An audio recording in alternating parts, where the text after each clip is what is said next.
Olá, bem-vindos. Eu sou a Rita Bancaleiro, com a linguagem de literatura da região da Leste 1. Hoje nós vamos falar especificamente de dramaturgia. A gente já sabe que dramaturgia está dentro de gêneros literários, tem o nome de gênero dramático. E o que é preciso exatamente para a gente poder fazer dramaturgia? Quem quiser ser dramaturgo tem que gostar de escrever, de ler muito, porque a leitura vai alimentar o seu repertório, vai alimentar sobre assuntos, vai alimentar sobre conhecimentos de novas palavras.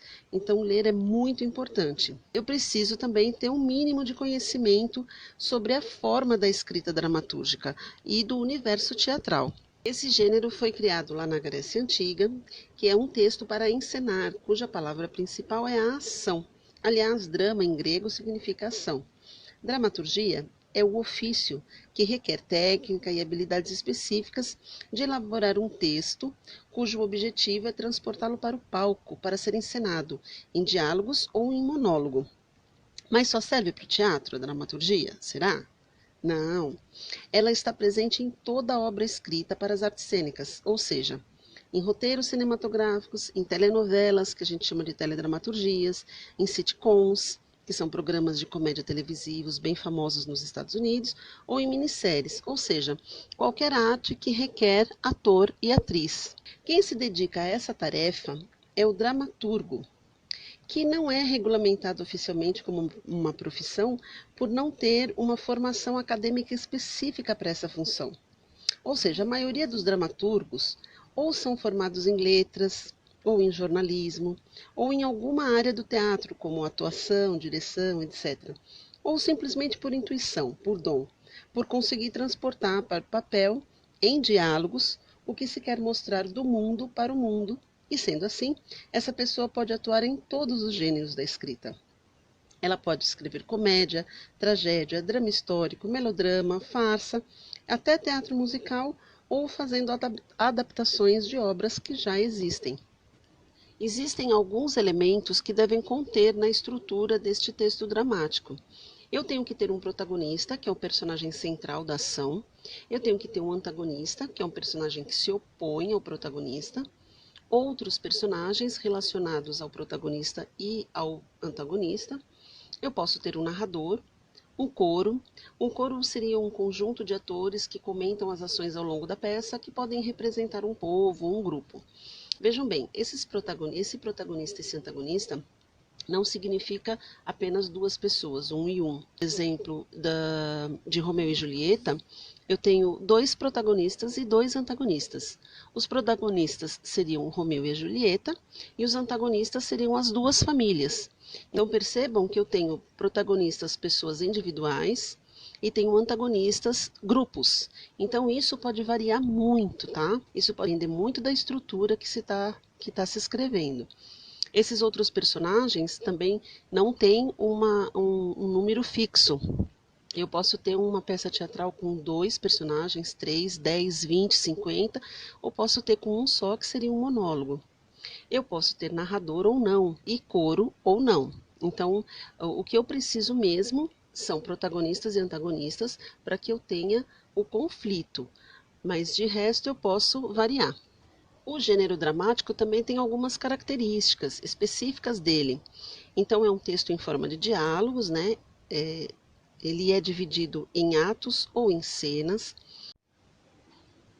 Ele tem rubrica. Ele tem que ter uma sequência de ação com começo, meio e fim. Isso é super importante.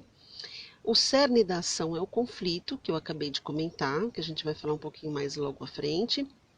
E toda a ação em cena depende do conflito e da maneira como os diferentes personagens agem para atingir os seus diferentes objetivos. Isso é importantíssimo, porque eu vou mostrar quem são esses personagens, o que eles sentem e o que eles fazem para atingir os objetivos deles através das falas, através dos diálogos.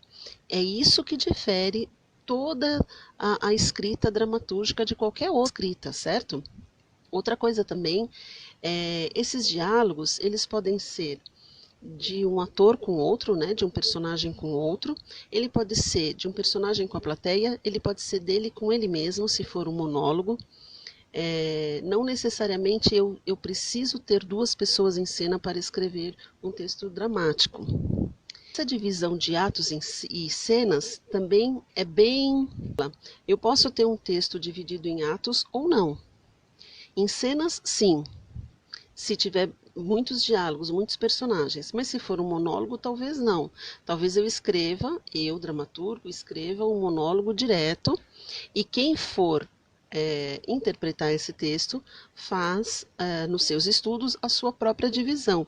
Não necessariamente que ela esteja escrita como divisão de cena. As rubricas também variam muito. Elas descrevem lugares, elas descrevem personagens, ações das personagens, tempo, espaço, ou elas podem não existir no texto. Isso também é a escolha do dramaturgo.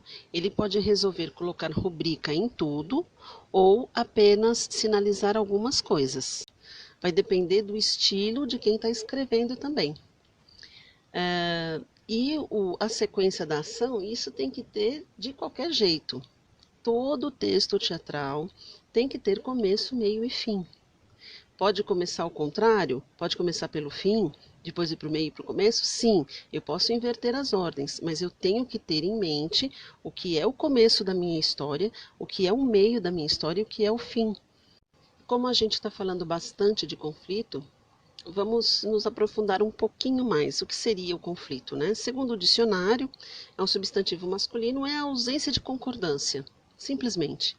E no teatro é um elemento que a partir do qual a progressão narrativa tem início. Ou seja, o conflito é extremamente importante para o texto dramático, porque é a partir dele que se desenrola toda a história. Eu posso ter um texto com um conflito único, geral, e eu posso ter um texto com vários pequenos conflitos, como por exemplo na teledramaturgia. Numa novela eu tenho vários pequenos conflitos, mas sempre tendo em mente que é a ausência da concordância. Por isso que existem os protagonistas e os antagonistas, porque são eles que dão o conflito. E eu posso ter mais de um. E eu posso ter, além de mais de um geral para a obra toda. Bom, assim como nós já vimos que na poesia, no conto, existe uma estrutura estética, no texto dramático também. Então, ele tem algumas características. Por exemplo, a apresentação. Eu posso ter, na primeira página, o nome da obra, o autor, simplesmente só. Ou eu posso também ter o nome da obra, o autor, o número total de páginas, posso informar quantos atos tem essa obra, quantas cenas, ou não, ou simplesmente ter apenas o título e o autor, mas eu preciso ter uma folha de capa. Na sequência, como primeira página, já com os diálogos, eu vou repetir o nome da obra, vou repetir o nome do autor. Tem textos até que eu tenho esse nome de obra e de autor em todas as páginas, inclusive. Nesta primeira página, fora a página de capa, eu preciso apresentar os personagens, eu tenho que pôr os nomes dos personagens. É opcional para os dramaturgos também. Às vezes eles colocam só o nome das personagens, às vezes eles colocam o nome e alguma característica já do lado. Então, tudo isso vai da criação do dramaturgo. Continuando com os exemplos, a gente já sabe que o texto dramático tem diálogos, né? Então, exemplificando aqui, eu tenho uma cena intitulada Cena 3. No quarto, a menina está deitada, meio descoberta. A mãe entra e a ajeita para dormir. Então, eu tenho ali filha, a fala da filha, e mãe, a fala da mãe, e eu vou seguindo. Filha, mãe, filha, mãe, filha, mãe. Eu sempre tenho que colocar quem está falando, travessão e a fala. A estética do texto para descrever essas personagens também, como eu tinha dito, né, naquele exemplo de capa, eu tinha dois nomes, né, de personagens, Isadora e Maria Clara. Aqui eu tenho filha e mãe, né? E eu posso colocar em letra maiúscula, em negrito, enfim, a estética é bem livre do dramaturgo mesmo. Aqui eu tenho uma outra cena intitulada Cena 11. Então, tudo que está em vermelho são as rubricas. De um lado do palco, dois rapazes e do outro, duas moças, mesmos personagens da cena 8. Então aqui o autor está dizendo aonde os atores estão, quem são eles e identificando eles de uma cena anterior. Então percebam que aqui indicam não só aonde o ator está, no palco mesmo, como os ambientes, que ele diz na praça, e também as ações, quando ele diz assim: ambos olham para o céu e percebem a chuva. Clara abre seu guarda-chuva e convida-o. Ele sorri e aceita. Ele está indicando ações dos personagens, ações para serem seguidas pelos atores. Normalmente, os dramaturgos que colocam rubricas para indicar ações dos personagens muito detalhadas, geralmente são diretores de teatro ou já foram ou são atores também, porque eles têm na cabeça como eles gostariam que fosse encenado. Então, eles indicam absolutamente tudo. Isso não significa que quem for dirigir não possa mudar. E por fim, vamos entender um pouquinho mais o que seriam esses atos ou essas cenas. Os atos são como grandes blocos, que dividem grandes momentos do espetáculo. Então, por exemplo, se eu for comparar com uma minissérie, por exemplo, os atos seriam equivalentes às temporadas. Então, eu tenho temporada 1, temporada 2, temporada 3, todas estão ligadas, né? Normalmente, no teatro, quando está dividido em ato, eu tenho uma pausa entre um ato e outro. A visão das cenas, elas podem ser divididas por várias maneiras. Elas podem ser divididas por entradas e saídas de personagens, por mudanças de assunto, mudanças de ambiente. Agora que a gente já sabe mais sobre toda a estrutura de um texto dramático, a gente vai falar um pouquinho e conhecer um pouquinho sobre alguns dramaturgos ao longo da história.